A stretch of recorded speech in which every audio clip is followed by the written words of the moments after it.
નમસ્કાર મિત્રો, 2026માં CATમાં પૂછાય એવા પ્રશ્ન ભાગ 3 પાઠ 3 સ્વાદથી પાચન સુધી એની અંદરથી કેવા પ્રશ્ન પૂછાઈ શકે તો કે ખોરાકનું સંપૂર્ણ પાચન કયા અવયવમાં થાય છે? તો નાના આંતરડાની અંદર છે એ ખોરાકનું સંપૂર્ણ પાચન થતું હોય છે.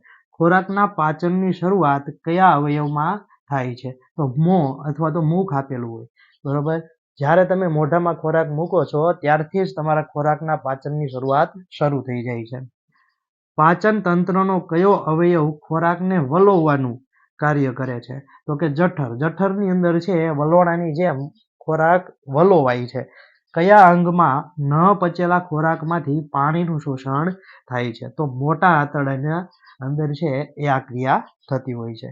ઝાડા ઉલટી થાય ત્યારે ખાલી જગ્યા અને ખાલી જગ્યાનું દ્રાવણ છે એ લેવામાં આવે છે અથવા તો લેવું જોઈએ. તો મીઠું અને ખાંડનું દ્રાવણ છે એ ઝાડા અને ઉલટીમાં અસરકારક છે, જેથી એ લેવું જોઈએ.